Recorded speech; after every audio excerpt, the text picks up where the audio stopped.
Neat ಪ್ರಶ್ನೆ ಪತ್ರಿಕೆ ಸೋರಿಕೆ ವಿರುದ್ಧ ದೆಹಲಿಯಲ್ಲಿ ನಡೀತಾ ಇರುವಂತಹ ಪ್ರತಿಭಟನೆ ಈಗ ದೇಶವ್ಯಾಪಿ ಹರಡಿಕೊಳ್ತಾ ಇದೆ. ಕರ್ನಾಟಕದಲ್ಲಿ ಪ್ರತಿಭಟನೆ ರಾಜಕೀಯ ಸ್ವರೂಪವನ್ನು ಪಡ್ಕೊಂಡಿದೆ. ಮೊಟ್ಟೆ ದಾಳಿಯಾಗಿದೆ. ದೆಹಲಿಯಲ್ಲಿ ಪ್ರಧಾನಿ ಮೋದಿ ನಿವಾಸದ ಬಳಿ ಕಾಂಗ್ರೆಸ್ಸಿಗರು ನಡೆಸಿದ ಪ್ರತಿಭಟನೆಯನ್ನು ಖಂಡಿಸಿ ರಾಜ್ಯ ಬಿಜೆಪಿ ನಾಯಕರು ವಿಪಕ್ಷ ನಾಯಕ ಅಶೋಕ್ ನೇತೃತ್ವದಲ್ಲಿ ಇವತ್ತು ಬೆಂಗಳೂರಿನ ಕೆಪಿಸಿಸಿ ಕಚೇರಿಗೆ ಮುತ್ತಿಗೆ ಹಾಕೋಕೆ ಪ್ರಯತ್ನ ಪಟ್ಟರು. ಬಿಜೆಪಿ ಕಾರ್ಯಕರ್ತರನ್ನ ಕಂಟೋನ್ಮೆಂಟ್ ರೈಲ್ವೆ ನಿಲ್ದಾಣದ ಬಳಿನೇ ಪೊಲೀಸರು ತಡೆದರು. ಆದಾಗ್ಯೂ ಕೂಡ ಬಿಜೆಪಿ ಕಾರ್ಯಕರ್ತರು ಬಂದಿದ್ದಾರೆ ಅಂತ ಕೆಪಿಸಿ ಕಚೇರಿ ಬಳಿಗೆ ಬಿಜೆಪಿ ಶಾಸಕ ಬಿಪಿ ಹರೀಶ್ ಅವರು ಬಂದುಬಿಟ್ರು. ಕಾರಣ ಅವರು ದಾವಣಗೆರೆಯಿಂದ ಬರಬೇಕಾಗಿತ್ತು, ಅವ್ರಿಗೆ ಗೊತ್ತಾಗಲಿಲ್ಲ. ಈ ವೇಳೆ ಅವರನ್ನು ಕಾಂಗ್ರೆಸ್ ಕಾರ್ಯಕರ್ತರು ಬೆನ್ನಟ್ಟಿ ಓಡಿಸಿಕೊಂಡು ಹೋದ್ರಂತೆ. ಈ ವೇಳೆ ಒಬ್ಬ ಕಾರ್ಯಕರ್ತ ಮೊಟ್ಟೆಯನ್ನು ಕೂಡ ಹೊಡೆದೇ ಬಿಟ್ಟಿದ್ದಾರೆ. ಇದೇ ವೇಳೆ ಅಶೋಕ್ ಸೇರಿದಂತೆ ಬಿಜೆಪಿ ನಾಯಕರನ್ನು ವಶಕ್ಕೆ ತಗೊಂಡು ಬಸ್ಗೆ ತುಂಬಿಕೊಂಡ್ರು. ಜೊತೆಗೆ ಆ ರೋಡಲ್ಲೇ ಬಂದರು. ಕಾಂಗ್ರೆಸ್ ಕಚೇರಿ ಬಳಿಗೇ ಬಸ್ ಬಂತು. ಬಸ್ಸಿನ ಮೇಲೂ ಕೂಡ ಮೊಟ್ಟೆ ದಾಳಿ ಮಾಡಿದರು. ಕಾರಣ ಅದು ಒನ್ ವೇ. ಕಂಟೋನ್ಮೆಂಟ್ ರೈಲ್ವೆ ಸ್ಟೇಷನಿಂದ ನಿಮಗೆ ಈ ಕಡೆಗೆ ಬರಬೇಕು ಅನ್ನೋದಾದರೆ ಒನ್ ವೇಯಲ್ಲಿ ಅದು ಈ ಕಡೆಗೆ ವಾಪಸ್ ರಿವರ್ಸ್ ಹೋಗೋಕ್ಕಾಗೋದಿಲ್ಲ, ಕಚೇರಿ ಮುಂದೆನೇ ಬರಬೇಕಾಗತ್ತೆ.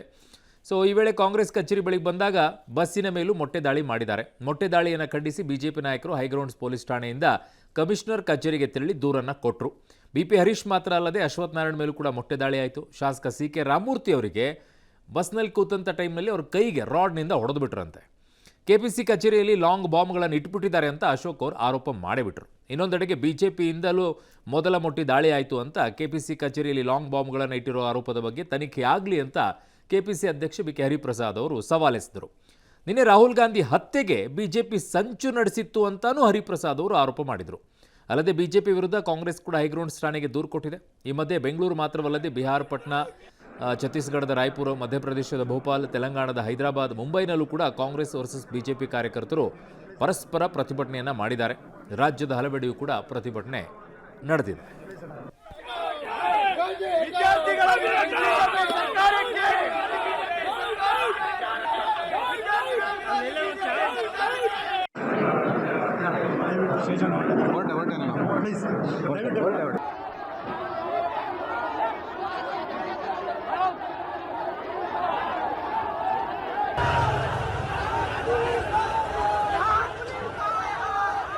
ಪೂರ್ವ ನಿಯೋಜಿತ ಕೃತ್ಯ. ಕಾಂಗ್ರೆಸ್ ಆಫೀಸಲ್ಲಿ ಇಷ್ಟೆಲ್ಲ ಬಂದಿದೆ ಲಾಂಗು ಮಚ್ಚು ಅಂತಂದರೆ ಅಲ್ಲಿ ಬಾಂಬ್ಗಳು ಇರ್ಬೋದು. ಯಾಕೆಂದರೆ ಪಾಕಿಸ್ತಾನ ಜಿಂದಾಬಾದ್ ಅಂದವರೆಲ್ಲ ಕಾಂಗ್ರೆಸ್ ಆಫೀಸಿಂದನೇ ಬಂದವರು. ವಿಧಾನಸೌಧದಲ್ಲಿ ಪಾಕಿಸ್ತಾನ ಜಿಂದಾಬಾದ್ನಲ್ಲ, ಯಾರೋ ನಜೀರ್ ಅಹಮದ್ ಅವರು ಅಲ್ಲಿಂದಾನೇ ಬಂದು ಧಿಕ್ಕಾರಕ್ಕೆ ಹೋಗಿದ್ದು, ಭಾರತದ ವಿರೋಧಿ ಹೇಳಿಕೆಯನ್ನು ಕೊಟ್ಟವರು. ಅಂಥವರು ಇವತ್ತು ಕಾಂಗ್ರೆಸ್ ಆಫೀಸ್. ವಿರೋಧ ಪಕ್ಷದ ನಾಯಕರಾದಂಥ ಆರ್ ಅಶೋಕ್ ರವರು ನಾವು ಪ್ರತಿಭಟನೆ ಇದೆ ಅಂತಕ್ಕಂಥ ಮಾಹಿತಿಯನ್ನು ನನಗೆ ಕೊಟ್ಟಿದ್ರು. ನನ್ನ ಡ್ರೈವರ್ ಲೊಕೇಶನ್ ಪ್ರಕಾರ ಇಲ್ಲಿ ತೋರಿಸ್ತಾ ಇದೆ ಅಂತಂದ. ಆಮೇಲೆ ಇಲ್ಲಿ ಲೆಫ್ಟ್ ಇಲ್ಲ ಸರ್, ರೈಟ್ ಇರೋದ್ರಿಂದ ನಾನು ಮುಂದೆ ಪಾರ್ಕ್ ಮಾಡ್ತೀನಿ, ನೀವು ಇಳೀರಿ ಅಂದ. ಅಲ್ಲಿಂದ ಮುಂದೆ ಹೋಗೋದ್ರೊಳಗೆ ಕಾಂಗ್ರೆಸ್ ಕಾರ್ಯಕರ್ತರು ಘೋಷಣೆಯನ್ನು ಕೂಗಿದ್ರು. ಅದರ ಜೊತೆಗೆ ಮೊಟ್ಟೆಯನ್ನು ಎಸೋದ್ರ ಜೊತೆಗೆ ಒಂದು 3-4 ಜನ ಕಾರ್ಯಕರ್ತರು ತೆಲೆಗು. ಕಾಂಗ್ರೆಸ್ ಆಫೀಸ್ ಹತ್ರ ಹೋದ ತಕ್ಷಣ ಇಮಿಡಿಯೇಟ್ ಆಗಿ ವೆಹಿಕಲ್ ಸ್ಲೋ ಆಗುತ್ತೆ. ಫ್ಲಾಗ್ ನ ಎತ್ತಿನ ಕಿಟಕಿಯಿಂದ ನಾವು ರೊಟೇಷನ್ ಮಾಡ್ತಾ ಇದ್ದೀನಿ. ದಬ ದಬ ದಬ ದಬ ಸೌಂಡ್ ಬರುತ್ತೆ. ಎತ್ತಿ ಒಂದು ನಮ್ಗೆ ದೊಣ್ಣೆ ಇಟ್ಬಿಡ್ತದೆ. ನಮಗೆ ಸುಮಾರು ಒಂದು 25-30 ಜನ ಆ ಬಸ್ ಅಟ್ಯಾಕ್ ಮಾಡಿದ್ದಾರೆ. CCTV ನೋಡಿ ಗೊತ್ತಾಗುತ್ತೆ. ಬಸ್ ಅಟ್ಯಾಕ್ ಮಾಡಿ ಎಲ್ಲರ ಕೈನಲ್ಲೂ ಮೊಟ್ಟೆಗಳು ಇತ್ತು, ದೊಣ್ಣೆ ಇತ್ತು, ಬಸ್ಸಿಗೆ ಹೊಡಿತಾ ಇದ್ರು. ಬಸ್ ಲ್ಯಾಕ್ ಸ್ಲೋ ಆಯ್ತಲ್ಲಿ. ಅದನ್ನು ಕಮಿಷನ್ ಮೊಟ್ಟೆ ದಾಳಿಯನ್ನ ಲಾಂಗು, ಚಾಕು, ಬಾಂಬು, ಕೊಲೆ ಸಂಚು, ಪಾಕಿಸ್ತಾನ ಏಜೆಂಟು ಅಶೋಕ್ನವರ ಹೇಳಿಕೆ ನೋಡಿದಾಗ, ಅಶೋಕ್ ಅವರೇ, ನಿಮ್ಮ ಬಳಿ ಏನಾದರೂ ನಿಖರವಾದ ಮಾಹಿತಿ ಇದ್ರೆ ಇವೆಲ್ಲ ತಕ್ಷಣ ಪೊಲೀಸ್ ಕಂಪ್ಲೇಂಟ್ ಕೊಟ್ಟು ತನಿಖೆ ಮಾಡ್ಲಿ. ತಕ್ಷಣ ಇಡೀ ಕಾಂಗ್ರೆಸ್ ಆಫೀಸ್ ನ ತನಿಖೆ ಮಾಡ್ಬಿಟ್ಟು ನನ್ನ ಮೇಲೆ ಕ್ರಮ ತೆಗೆದುಕೊಳ್ಳಿ.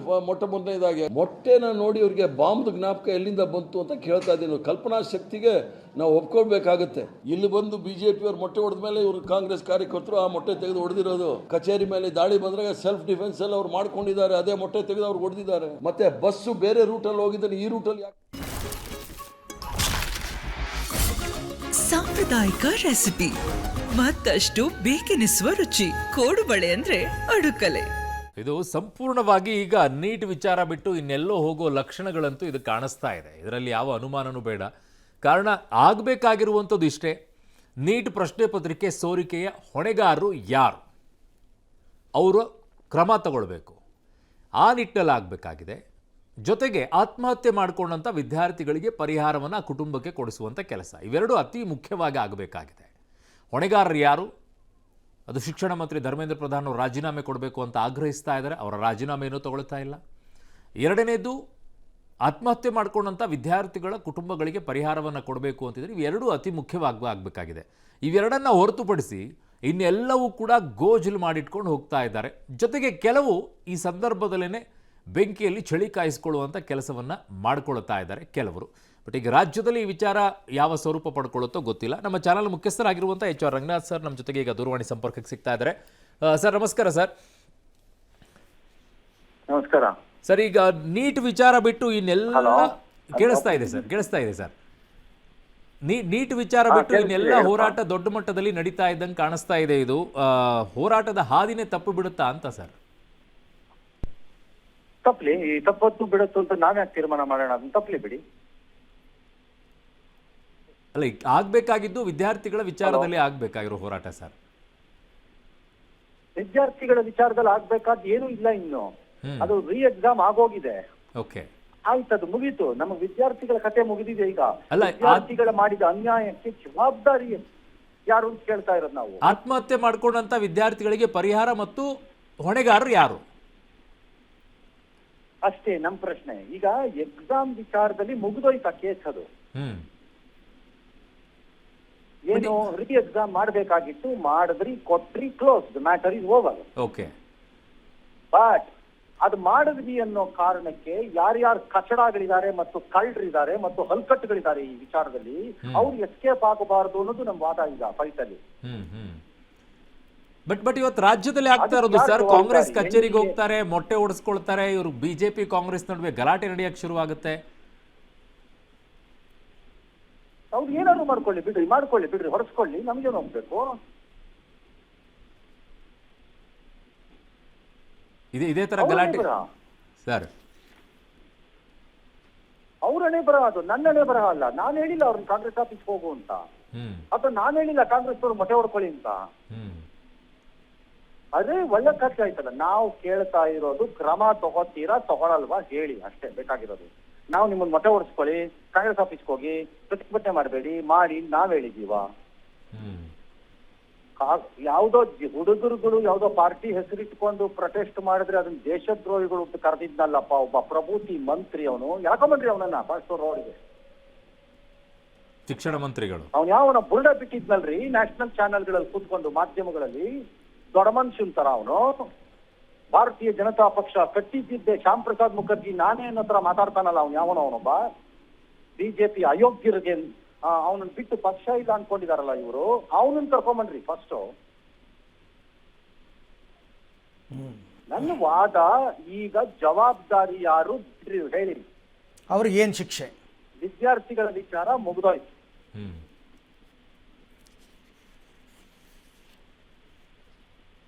ಅಲ್ಲ ಸರ್, ಒಂದು ದೆಹಲಿಯಲ್ಲಿ ಕಾಂಗ್ರೆಸ್ನವ್ರು ಹೋರಾಟ ಮಾಡ್ತಾರೆ, ಈ ಕಡೆಗೆ ಅದಕ್ಕೊಂದು ಕೌಂಟರ್ ಆಗಿ ಬಿಜೆಪಿಯವರು ಹೋರಾಟ ಮಾಡ್ತಾರೆ, ಆ ಕಡೆಗೆ CJPಯವರು ಹೋರಾಟ ಮಾಡ್ಕೊಳ್ತಾರೆ, ಅದರ ಮಧ್ಯದಲ್ಲಿ ಇನ್ನೊಂದಿಷ್ಟು ಜನ ಬಂದು ಅವರೊಂದಿಷ್ಟು ಹೋರಾಟ ನಡೆಯುತ್ತೆ. ಚುನಾವಣೆಗೆ ಎಲ್ಲ ತಯಾರಿ ಮಾಡ್ಕೊಳ್ತಾ ಇದ್ದಾರಾ ಅಂತ ಸರ್? ನಿಮ್ ಪ್ರಾಬ್ಲಮ್ ಏನು ಅಂತ ನಾನು ಕೇಳ್ತಿರೋದು ಅರುಣ್. ಅಲ್ಲ ಸರ್, ನನಗಿರುವಂಥ ಅಬ್ಜೆಕ್ಷನ್ ಈ ವಿಚಾರದಲ್ಲಿ, ಹೋರಾಟ ನಡೀತಾ ಇರುವಂಥದ್ದು ಒಂದು ಧರ್ಮೇಂದ್ರ ಪ್ರಧಾನ್ ರಾಜೀನಾಮೆ ಕೊಡಬೇಕು ಅನ್ನೋದು, ಆತ್ಮಹತ್ಯೆ ಮಾಡ್ಕೊಂಡಂಥ ವಿದ್ಯಾರ್ಥಿಗಳಿಗೆ ಪರಿಹಾರ ಕೊಡಬೇಕು ಅನ್ನೋದು. ಅದನ್ನ ಬಿಟ್ಟು ಇನ್ನು ಉಳಿದಂಥದ್ದು ಎಲ್ಲವೂ ಕೂಡ ರಾಜಕೀಯವಾಗಿ ಬೇಳೆ ಬೇಯಿಸಿಕೊಳ್ಳುವಂಥ ಕೆಲಸಗಳೇ ದೇಶದಲ್ಲಿ ನಡೀತಾ ಇದೆ. ಈ ದೇಶದಲ್ಲಿ ಬಿಜೆಪಿಯವರು ಇದೇ ರೀತಿಯಾದಂತಹ ಸನ್ನಿವೇಶಗಳು ಬಂದಾಗ ಅವರು ರಾಜಕೀಯ ಬೇಳೆನ ಬೇಯಿಸ್ಕೊಂಡಿಲ್ವಂತ, ಇನ್ಕ್ಲೂಡಿಂಗ್ ಬಿಜೆಪಿನ ಹೇಳ್ತಾ ಇದ್ದೀನಿ ಸರ್.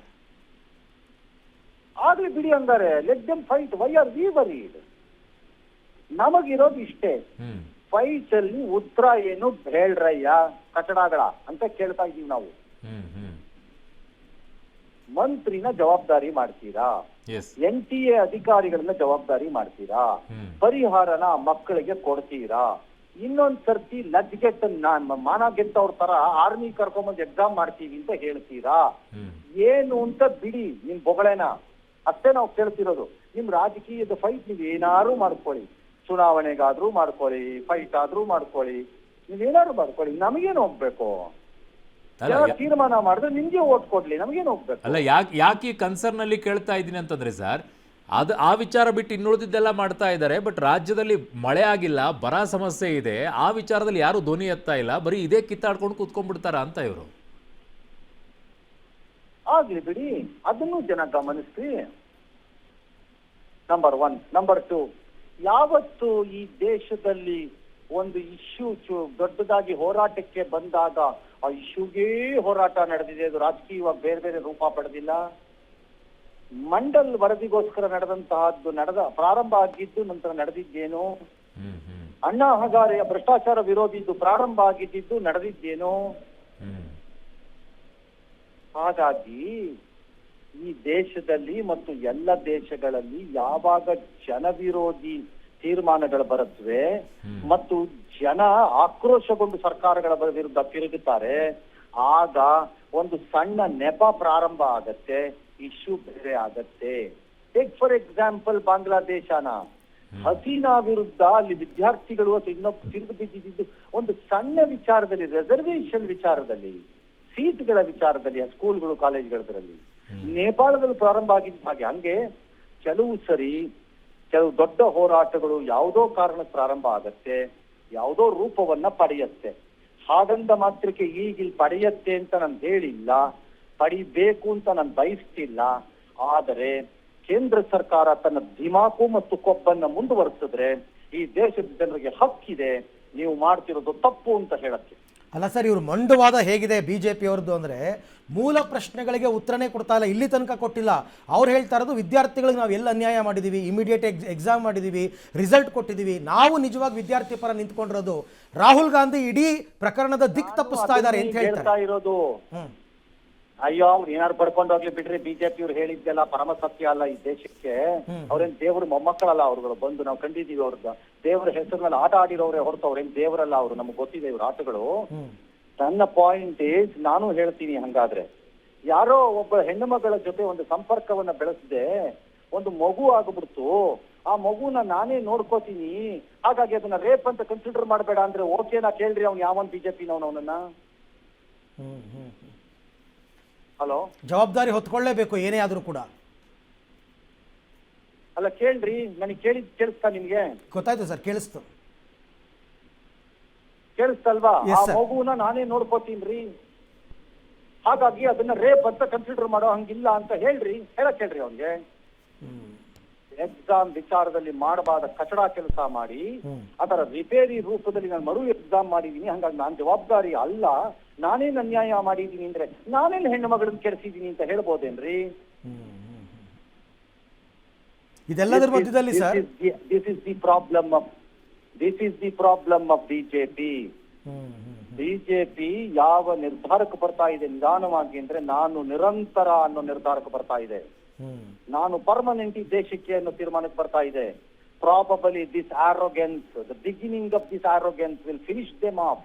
ಇವತ್ತಲ್ಲ ನಾಳೆ ಇದಕ್ಕೆ ಇವರು ಫಲವನ್ನ ಪಡೆದೇ ಪಡಿತಾರೆ, ನೋಡ್ತಾ ಇದೀವಿ. ಎಸ್ ಅಲ್ಲ ಸರ್, ಇವಾಗ ಇದೆಲ್ಲದರ ಮಧ್ಯದಲ್ಲಿ ಆ NTA ಅನ್ನೋ ಸಂಸ್ಥೆನ ಎಲ್ಲ ಮರ್ತು ಬಿಟ್ಟಿದ್ದಾರೆ ಸರ್. ಬಿಜೆಪಿಯವರು ಕೂಡ ಅದ್ರ ಬಗ್ಗೆ ಮಾತಾಡ್ತಾ ಇಲ್ಲ.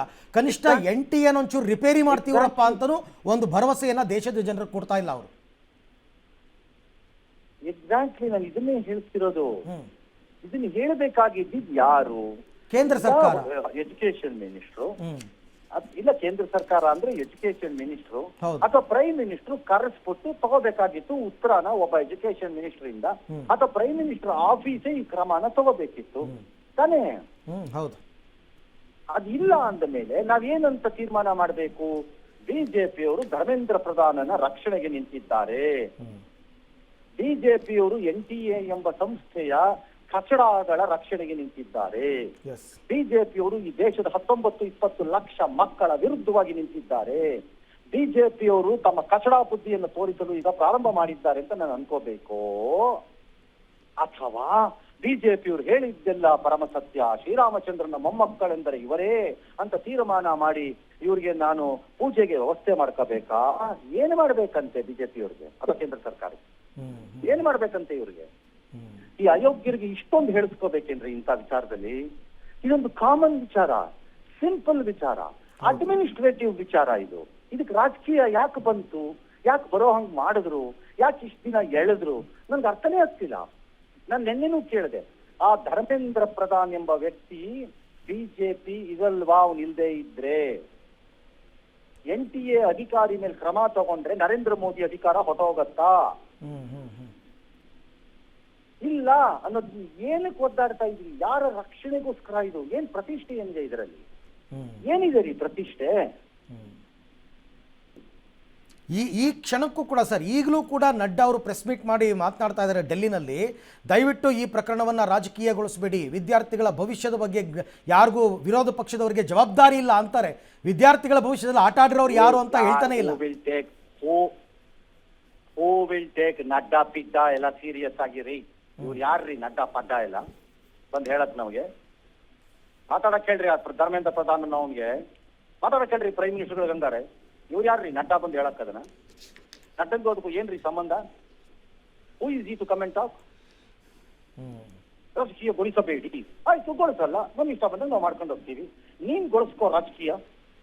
ಹಾಗಾದ್ರೆ ನೀನ್ ಯಾಕಪ್ಪ ಧರ್ಮೇಂದ್ರ ಪ್ರಧಾನ್ ಕೃಪಾಪೋಷಿತ ನಾಟಕ ಮಂಡಳಿಯ ಮುಖ್ಯಸ್ಥಂತರ ಆಡ್ತಾ ಇದೀಯಾ ಅಂತ ಕೇಳಿ ನಡ್ಡನ್ನ. ಬಟ್ ಇವತ್ತು ಅದೇ ಧರ್ಮೇಂದ್ರ ಪ್ರಧಾನ್ ಸರ್, ಅಲ್ಲ ಇವತ್ತು ಅದೇ ಧರ್ಮೇಂದ್ರ ಪ್ರಧಾನ್ ರಾಹುಲ್ ಗಾಂಧಿ ವಿದ್ಯಾರ್ಥಿಗಳನ್ನು ರಾಜಕೀಯ ದಾಳವಾಗಿ ಬಳಸ್ತಾ ಇದ್ದಾರೆ ಅಂತ ಈ ಸಂಸತ್ ಅಧಿವೇಶನವನ್ನೇ ಅಸ್ತವ್ಯಸ್ತಗೊಳಿಸೋಕೆ ಪ್ರಯತ್ನ ಪಡ್ತಿದ್ದಾರೆ ಇವರು ಅಂತ ಅವ್ರ ಆರೋಪ ಒಂದು ಎಕ್ಸ್ ಖಾತೆಯಲ್ಲಿ ಪೋಸ್ಟ್ ಮಾಡ್ತಾರೆ. ಎಬಿವಿಪಿಯಲ್ಲಿರುವಂತಹ ಹುಡುಗರನ್ನ ಬಿಜೆಪಿ ರಾಜಕೀಯ ದಾಳವಾಗಿ ಬಳಸಿಲ್ವಂತ ಸಂಘಟನೆ ಉಟ್ಕೊಂಡಿದ್ದೆ ಅದಕ್ಕೆ. ಚರಂಡಿ ಕ್ಲೀನ್ ಮಾಡಕ್ಕೆ ಎಬಿವಿಪಿ ಸ್ಥಾಪಿಸಿದ್ರಂತ. ನಿಜ, ಚರಂಡಿ ಕ್ಲೀನ್ ಮಾಡಕ್ ಸ್ಥಾಪಿಸಿದ್ರಂತ. ಅದನ್ನ ಇವ್ರಿಗೆ ಅನುಕೂಲಕ್ಕೆ ತಕ್ಕಂತೆ ಬಳಕೆ ಮಾಡ್ಕೊಳ್ತಾರೆ. ಏನಕ್ಕೆ ಸ್ಟಾರ್ಟ್ ಮಾಡಿದ್ರಂತೆ ಎಬಿವಿಪಿ? ಎಸ್, ನಿಮಗೆ ಬೇಕಾದಾಗ ನೀವು ಬಳಸ್ಕೋಬಹುದಂತೆ, ಬೇರೆಯವರು ಮಾಡಬಾರ್ದಂತೆ. This is the problem of the BJP and Dharmendra Pradhan and Nadda ಪಡ್ಡ ಎಲ್ಲ. ಬಟ್ ಇದರಲ್ಲಿ ಇನ್ನೊಂದು ವಾದ ಇದೆ ಸರ್. ರಾಹುಲ್ ಗಾಂಧಿ ಅವರು ಹೇಳ್ತಾರೆ ಪ್ರತಿಭಟನಾನಿರತ ವಿದ್ಯಾರ್ಥಿಗಳ ಮೇಲಿನ ದಾಳಿಯ ಹೊಣೆಯನ್ನು ಸರ್ಕಾರ ಹೊರಬೇಕು ಅಂತ ಹೇಳಿ. ಆದರೆ ಕರ್ನಾಟಕ ರಾಜ್ಯದಲ್ಲೇ ಧಾರವಾಡದಲ್ಲೂ ಕೂಡ ಪ್ರತಿಭಟನೆ ಮಾಡ್ತಾ ಇದ್ದ ವಿದ್ಯಾರ್ಥಿಗಳ ಮೇಲೆ ದಾಳಿಯನ್ನು ಲಾಠಿ ಚಾರ್ಜನ್ನು ಮಾಡಲಾಯಿತು. ಅವಾಗಲೂ ಸರ್ಕಾರ ಹೊಣೆ ಹೊತ್ಕೊಳ್ಬೇಕಲ್ವ ಸರ್? ಡೌಟೇ ಇಲ್ರಿ, ಅದ್ರಲ್ಲಿ ಅನುಮಾನ ಏನಿದೆ? ಇಲ್ಲಿ ಮಾತ್ರ ಹೊತ್ಕೊಳ್ಳಲ್ಲ, ಅಲ್ಲಿಗೆ ಹೊತ್ಕೊಳ್ಬೇಕು ಅಂತ ಹೇಳ್ತಾರೆ. ನಾನ್ ರಾಹುಲ್ ಗಾಂಧಿನ ರಕ್ಷಣೆ ಮಾಡ್ಕೊಂಡು ಮಾತಾಡೋದಕ್ಕೆ ನಾನ್ಗೇನ್ ತಲೆ ಕೆಟ್ಟಿದ್ಯೇನ್ರಿ? ನಾನ್ ಯಾಕೆ ಮಾಡ್ಲಿ? ನನಗ್ ರಾಹುಲ್ ಗಾಂಧಿನೂ ಒಂದೇ, ಧರ್ಮೇಂದ್ರ ಪ್ರಧಾನು ಒಂದೇ. ಧಾರವಾಡದಲ್ಲಿ ಮಕ್ಕಳ ಮೇಲೆ ಹೊಡೆದ್ರೆ ಹೊಡೆಯೋ ಕಪಾಲಕ್ಕೆ ಅವ್ನು ಯಾವನ್ ಹೊಡೆದವನ ಎಜುಕೇಶನ್ ಮಿನಿಸ್ಟರ್ ಅಂತಾನೆ ಹೇಳ್ತೀವಿ. ಧರ್ಮೇಂದ್ರ ಪ್ರಧಾನ್ ಮಾಡಿದ್ರೆ ಹೊಡೆಯೋ ಅವ್ನು ಹಲ್ಲುದುರ್ಸು ಅಂತಾನೆ ಹೇಳ್ತೀವಿ. ನರೇಂದ್ರ ಮೋದಿ ಅನ್ನೋ ಕಾರಣಕ್ಕೆ ನಮ್ಮ ಗೌರವ ಬೇರೆ, ನಮ್ಮ ಪ್ರಧಾನಮಂತ್ರಿ ಬೇರೆ, ನಮ್ಮ ದೇಶಕ್ಕೆ ಗೌರವವನ್ನು ತಂದಿದ್ದಾರೆ ಅನ್ನೋದು ಬೇರೆ, ಈ ದೇಶಕ್ಕೆ ಒಂದು ನಿಶ್ಚಿತವಾದ ಭವಿಷ್ಯವನ್ನು ಕಟ್ಕೊಡ್ತಿದ್ದಾರೆ ಅನ್ನೋದು ಬೇರೆ. ಅಂದ ಮಾತ್ರಕ್ಕೆ ಆತ ಮಾಡಿದ್ದೆಲ್ಲ ಸರಿ ಅಂತ ಹೇಳುವಂತಹ ಜೀತದಾಳಲ್ರಿ ನಾವು. ಸರ್, ಇನ್ನು ಸೆಷನ್ ಅಲ್ಲಿ ಅಧಿವೇಶನ ರಾಹುಲ್ ಗಾಂಧಿಗೂ ಹೇಳ್ತೀವಿ, ಮಿಸ್ಟರ್ ರಾಹುಲ್ ಗಾಂಧಿ, ನಿನ್ನ ಸರ್ಕಾರದಲ್ಲಿ ನಿನ್ನ ಜನ ಏನಾದ್ರೂ ಈ ರೀತಿ ಮಾಡಿದ್ರೆ ನೀನು ರಾಕ್ಷಸಾನೆ, ನೀನು ಅದೇನೆ, ನೀನು ವಿದ್ಯಾರ್ಥಿಗಳ ವಿರೋಧಿ ಅಪರಾವತಾರಾನೆ ಅಂತಾನೇ ಹೇಳ್ತೀವಿ. ಹೌದು, ಕರೆಕ್ಟ್ ಸರ್. ಇನ್ನು ಕಲಾಪ ಆರಂಭ ಆಗಿ 3 ದಿನ ಆಗಿದೆ ಸರ್. ನಮಗೆ ಚರ್ಚೆಗೆ ಅವಕಾಶ ಕೊಡಿ ಅಂತಂದ್ಬಿಟ್ಟು ವಿರೋಧ ಪಕ್ಷದವ್ರು ಕೇಳ್ತಾ ಇದ್ದಾರೆ. ಇವರು ನಾವು ಚರ್ಚೆಗೆ ಅವಕಾಶ ಕೊಡ್ತೀವಿ ಅಂತಿದ್ದಾರೆ. ಆದರೂ ಪ್ರತಿದಿನ ಗಲಾಟೆ ಆಗುತ್ತೆ, ಅಧಿವೇಶನ ಮುಂದಕ್ಕೆ ಹೋಗುತ್ತೆ. ಪ್ರಾಮಾಣಿಕವಾದ ಚರ್ಚೆ ಯಾರು ಮಾಡ್ತಾನೆ ಇಲ್ಲ ಸರ್. ಈ ಲೋಕಸಭೆ ಎಂಬ ಗೂಡಂಗಡಿ ಇದೆಯಲ್ಲ ಸರ್, ಮೂಲೆ ನಮ್ಮ ಮನೆಗಳಲ್ಲಿ, ನಮ್ಮ ಏರಿಯಾಗಳಲ್ಲಿ ಮೂಲೆನಲ್ಲಿ ಗೂಡಂಗಡಿ ಇರುತ್ತಲ್ಲ ಸರ್. ಹೌದು, ಅಲ್ಲಿ 5 ಪೈಸಕ್ಕೂ ನಮ್ಗೆ ಮೆಣಸಿನ್ಕಾಯಿ ಕೊಡ್ತಾರೆ, 15 ಪೈಸಕ್ಕೂ ನಮ್ಗೆ ಈರುಳ್ಳಿ ಕೊಡ್ತಾರೆ. ಯಾವ ತರದ್ ಒಂದು ಅಂಗಡಿ ಅದು? ಯಾಕ್ರಿ ಆ ಲೋಕಸಭೆ ಅನ್ನೋದನ್ನ ಅಷ್ಟು ಸೀರಿಯಸ್ ಆಗಿ ತಗೋತಾ ಇದ್ದೀರಿ? ಅಲ್ಲಿ ಒಳಗೋಗ್ತಿರೋವೇ ಸೀರಿಯಸ್ ಇಲ್ಲ, ಇನ್ನು ನಡೆಯೋ ಚರ್ಚೆ ಬಗ್ಗೆ ಯಾಕ್ರಿ ಅದು ಗಂಭೀರತೆ? ಯಾವನ್ರಿ ಈ ದೇಶದಲ್ಲಿ ಆ ಲೋಕಸಭೆ ಚರ್ಚೆಗೆ ಕಾಯ್ತಾ ಕೂತಿದ್ದಾನೆ? ಈ ಸರ್ಕಾರ ಬಂದ ಮೇಲೆ ನಡೀತಿರೋ ಡ್ರಾಮಾ ಏನು ಅಂತಂದ್ರೆ, 3ನೇ ಟರ್ಮ್ ಅಲ್ಲಿ NDA ಬಂದ ಮೇಲೆ ನಾವು ಚರ್ಚೆಗೆ ಅವಕಾಶ ಕೊಡ್ತೀವಿ ಅಂತ, ಚರ್ಚೆಗೆ ಅವಕಾಶ ಕೊಡಿ ಅಂತ ಅವ್ರು ನಾವು ಕೊಟ್ಬಿಟ್ಟಿದೀವಿ ಅಂತ, ನಾವು ಮಾಡ್ತಾ ಇಲ್ಲ ಅಂತ ಬರೀ ಹಿಂಗೆ ಅವ್ರ ಬೈಕ್ ಇವ್ರನ್ನ ಬೈಕ್. ಯಾವನಿಗ್ರಿ ಇಂಟ್ರೆಸ್ಟ್ ಇದೆ ಇವ್ರ ಲೋಕಸಭೆ? ಅದಕ್ಕೆ ಬಾಗ್ಲಾಕಿದ್ರು ನನ್ಗೇನು ಲಾಸ್ ಇಲ್ಲ. ಥ್ಯಾಂಕ್ ಯು ಜೊತೆ ಮಾತಾಡಿದ್ದಕ್ಕೆ. ಇನ್ನು ತಮ್ಮ ರಾಜೀನಾಮೆಗೆ ಆಗ್ರಹಿಸಿ ಪ್ರಧಾನಿ ಮೋದಿ ನಿವಾಸದ ಬಳಿ ರಾಹುಲ್ ಗಾಂಧಿ ಧರಣಿ ಮಾಡಿದ ಬೆನ್ನಲ್ಲೇ ಕೇಂದ್ರ ಶಿಕ್ಷಣ ಸಚಿವ ಧರ್ಮೇಂದ್ರ ಪ್ರಧಾನ್ ವಾಗ್ದಾಳಿ ನಡೆಸಿದ್ದಾರೆ. ವಿದ್ಯಾರ್ಥಿಗಳಿಗೆ ಗೊಂದಲವಲ್ಲ, ಭರವಸೆ ಬೇಕು. ರಾಹುಲ್ ಗಾಂಧಿ ವಿದ್ಯಾರ್ಥಿಗಳನ್ನು ರಾಜಕೀಯ ದಾಳವಾಗಿ ಬಳಸ್ತಾ ಇದ್ದಾರೆ. ಸಂಸತ್ತಿನ ಮುಂಗಾರು ಅಧಿವೇಶನವನ್ನು ಅಸ್ತವ್ಯಸ್ತಗೊಳಿಸಲು ಪ್ರಯತ್ನ ಪಡ್ತಾ ಇದ್ದಾರೆ. ವಿದ್ಯಾರ್ಥಿಗಳ ಸಮಸ್ಯೆಗಳ ಕುರಿತು ಸಂಸತ್ತಿನಲ್ಲಿ ಸಮಗ್ರ ಚರ್ಚೆಗೆ ಕೇಂದ್ರ ಸಿದ್ಧ ಇದ್ದರೂ ಕಾಂಗ್ರೆಸ್ ಪ್ರಜಾಪ್ರಭುತ್ವದ ಚರ್ಚೆಯ ಬದಲು ರಾಜಕೀಯ ಪ್ರದರ್ಶನಕ್ಕೆ ಆದ್ಯತೆ ನೀಡಿದೆ ಅಂತ ಕಿಡಿಕಾರಿದ್ದಾರೆ. ಇನ್ನೊಂದು ಕಡೆ ಅಮಿತ್ ಶಾ ನಿವಾಸದಲ್ಲಿ ಇವತ್ತು ಕೂಡ ಬಿಜೆಪಿ ನಾಯಕರು ಸಭೆ ಸೇರಿದ್ದಾರೆ. ಸ್ಪೀಕರ್ ಓಂ ಬಿರ್ಲಾ ಅವರನ್ನ ಭೇಟಿಯಾಗಿ ಪ್ರಧಾನ್ ಕೂಡ ಚರ್ಚೆ ಮಾಡಿದ್ದಾರೆ. ಇನ್ನು ಕೇಂದ್ರದ ವಿರುದ್ಧ ಮತ್ತೆ ವಾಗ್ದಾಳಿ ವಾಗ್ದಾಳಿ ನಡೆಸಿರುವ ಸಂಸದೀಯ ವ್ಯವಹಾರಗಳ ಸಚಿವ ಕಿರಣ್ ರಿಜಿಜು ಅಧಿವೇಶನ ಶುರುವಾಗಿ 3 ದಿನ ಆಗಿದೆ, ನೀಟ್ ಪೇಪರ್ ಲೀಕ್ ಬಗ್ಗೆ ಚರ್ಚೆಗೆ ಸರ್ಕಾರ ಸಿದ್ಧ ಇದೆ ಅಂತ ಹೇಳ್ತಲೇ ಇದ್ದೀವಿ. ನಿಯಮಾವಳಿಗಳ ಪ್ರಕಾರ ಚರ್ಚೆ ಆಗಬೇಕು, ಯಾವಾಗ ಎಷ್ಟು ಅವಧಿ ಅಂತ ಸದನದ ಎಲ್ಲ ಪಕ್ಷಗಳ ನಾಯಕರ ಜೊತೆ ಚರ್ಚೆ ಆಗಬೇಕು, ಮುಂದಿನ ವಾರ ಚರ್ಚೆಗೆ ಕೈಗೆತ್ತಿಕೊಳ್ಳೋಣ ಅಂತ ಹೇಳಿದ್ದಾರೆ. ಈ ಮಧ್ಯೆ ಪದೇ ಪದೇ ಪ್ರಶ್ನೆ ಪತ್ರಿಕೆ ಸೋರಿಕೆಯಿಂದ ಯುವ ಜನತೆಯ ಭವಿಷ್ಯ ಹಾಳಾಗ್ತಾ ಇದೆ ಅಂತ ಪ್ರಿಯಾಂಕಾ ವಾದ್ರಾ ಅವರು ಆರೋಪ ಮಾಡಿದ್ದಾರೆ. ಆ ಕಡೆಗೆ ಇನ್ನೊಂದು ಕಡೆಗೆ 2ನೇ ದಿನನೂ ಕೂಡ ಪ್ರತಿಭಟನೆ ಮುಂದುವರೆದಿದೆ. 2ನೇ ದಿನ ಅಲ್ಲ, ಅವ್ರದ್ದು ನಿರಂತರವಾಗಿ ನಡೀತಾನೆ ಇದೆ. ಕೇಂದ್ರ ಸಚಿವ ನಡ್ಡಾ ಮನವಿ ಎಲ್ಲ ಮಾಡಿದರೆ ಕೈ ಬಿಡ್ರಿ ಇದನ್ನೆಲ್ಲ ಅಂತ ಹೇಳಿ, ಬಟ್ ಅದು ಕೇಳಿಲ್ಲ.